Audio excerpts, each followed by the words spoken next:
அருந்ததியர் சமுதாயத்தின் சமுதாய விடிவெளியாக இன்று திகழ்ந்து கொண்டிருக்கின்ற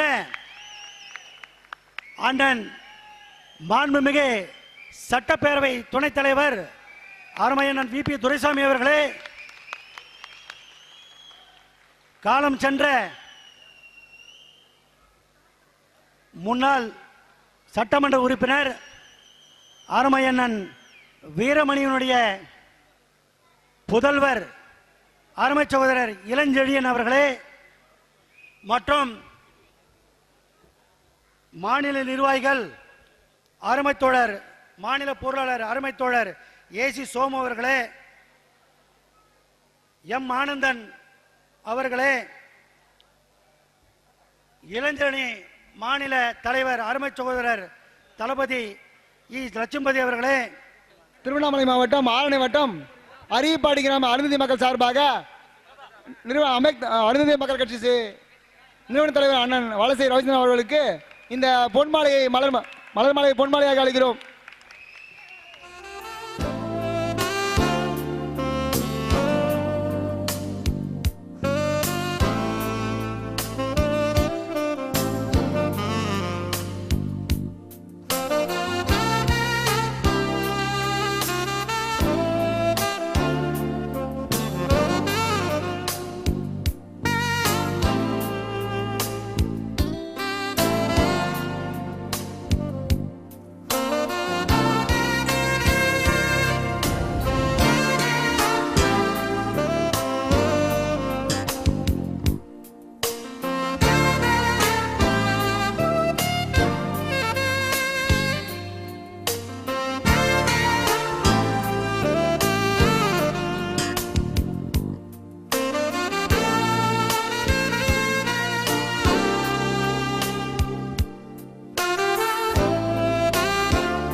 என்னருமை சொந்தங்களே, சென்னை மாவட்ட நிர்வாகிகளே, மகளிரணி நிர்வாகிகளே, மாணவரணி நிர்வாகிகளே, இளைஞரணி நிர்வாகிகளே, திருவள்ளூர் மாவட்ட நிர்வாகிகளே, மகளிரணி நிர்வாகிகளே, இளைஞரணி நிர்வாகிகளே, காஞ்சிபுரம் மாவட்ட மகளிரணி இளைஞரணி நிர்வாகிகளே, வேலூர் மாவட்ட நிர்வாகிகளே, இளைஞரணி மகளிரணி நிர்வாகிகளே, திருவண்ணாமலை மாவட்ட நிர்வாகிகளே, இளைஞரணி நிர்வாகிகளே, மகளிரணி நிர்வாகிகளே, தருமபுரி மாவட்ட நிர்வாகிகளே, கிருஷ்ணகிரி மாவட்ட நிர்வாகிகளே, தருமபுரி கிருஷ்ணகிரி மாவட்ட மகளிரணி இளைஞரணி நிர்வாகிகளே, சேலம் மாவட்ட நிர்வாகிகளே, திண்டுக்கல் மாவட்ட நிர்வாகிகளே, தேனி மாவட்ட நிர்வாகிகளே, விழுப்புரம் மாவட்ட நிர்வாகிகளே, கடலூர் மாவட்ட நிர்வாகிகளே, உங்கள் அனைவருக்கும் மற்றும் இங்கே வருகை புரிந்துள்ள என்னருமை அருந்ததியர் சொந்தங்களே, உங்கள் அனைவருக்கும் எனது மனமார்ந்த அன்பார்ந்த வணக்கத்தை தெரிவித்துக் கொள்கிறேன். இன்றைய நிலையிலே நம்முடைய மாண்புமிகு தமிழக முதல்வர் அவர்கள் அருந்ததியர் சமுதாயத்திற்கு ஒடுக்கப்பட்ட, ஓரங்கட்டப்பட்டிருந்த, நசுக்கப்பட்டு கொண்டிருந்த நம்முடைய அருந்ததியர் சமுதாயத்திற்கு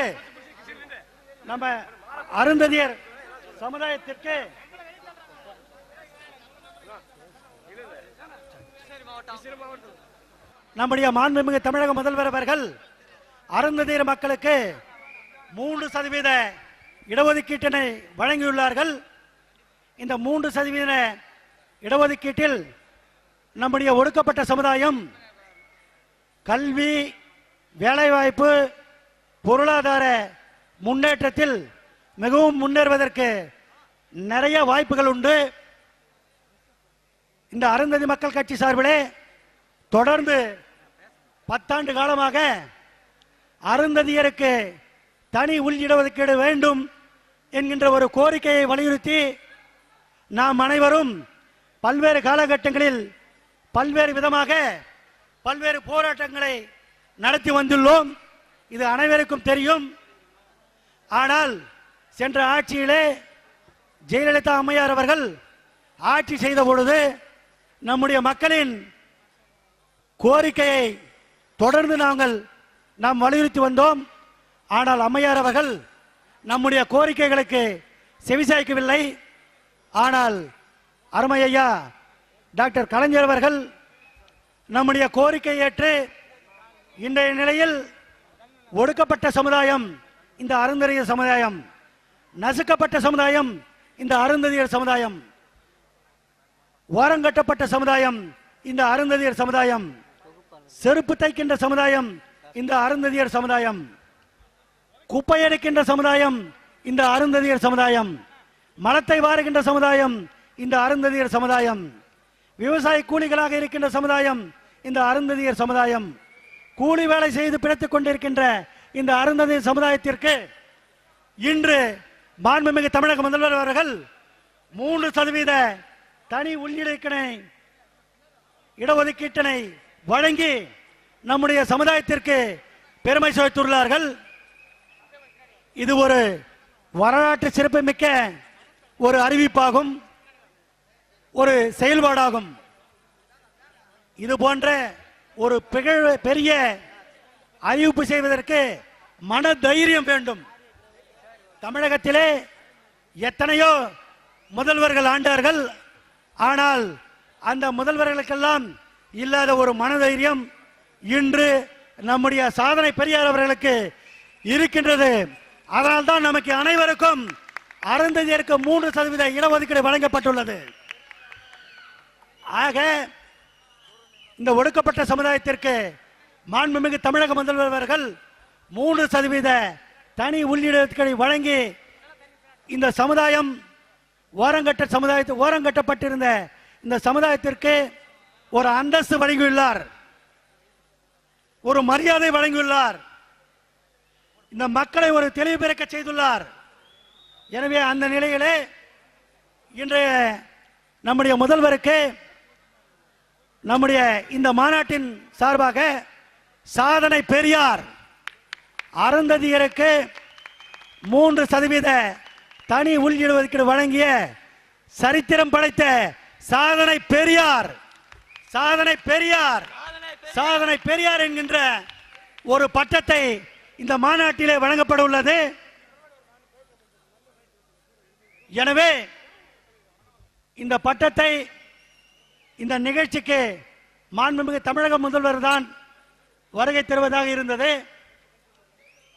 அவராகவே மாண்புமிகு தளபதி அவர்களும் இந்த நிகழ்ச்சியிலே தேர்தல் காலங்களிலே மாண்புமிகு தமிழக முதல்வரின் உடல்நிலை காரணமாகவும் தளபதி அவர்கள் தேர்தலிலே கூட்டணி அமைப்பதில் முக்கிய வேலைகளில் இருக்கின்ற காரணத்தினால் அந்த அமைச்சரவையிலே முன்னணி நிலையில் வகித்துக் கொண்டிருக்கின்ற மாண்புமிகு முதன்மை அமைச்சர் அருமையண்ணன் ஆற்காடு வீராசாமி அவர்களையும் நம்முடைய சமுதாயத்தைச் சேர்ந்த அருமையண்ணன் விபி துரைசாமி அண்ணன் அவர்களையும் இங்கே அனுப்பி வைத்தும் அருமை வணக்கத்திற்குரிய மேயர் சுப்பிரமணியம் அவர்களையும் இங்கே அனுப்பி வைத்து இந்த மாநாட்டை சிறப்புற நடத்தி தர வேண்டும் என்கின்ற கோரிக்கையில் அவர் இங்கே இவர்களை அனுப்பியுள்ளார். அதே போல மாண்புமிகு காங்கிரஸ் கட்சியினுடைய தமிழக தலைவர் அருமையண்ணன் கேவி தங்கபாலு அவர்களும் நமக்கு முன்பாக பேசி பல்வேறு கருத்துக்களை இங்கே கூறினார். ஆக நம்முடைய இந்த சமுதாயத்திற்கு என்றும் துணை நிற்போம் என்கின்ற ஒரு கோரிக்கையை அவர்கள் இங்கே முன்வைத்து சென்றார்கள். ஆற்காட்டாரும் சரி, திருமிகு தங்கபாலு அவர்களும் சரி, இந்த சமுதாயத்திற்கு ஆக காங்கிரசும் திராவிட முன்னேற்ற கட்சியும் இந்த சமுதாயத்திற்கு உறுதுணையாக இருப்போம் உறுதுணையாக இருப்போம் என்கின்ற ஒரு கோரிக்கையை இங்கே முன்வைத்து போனார்கள்.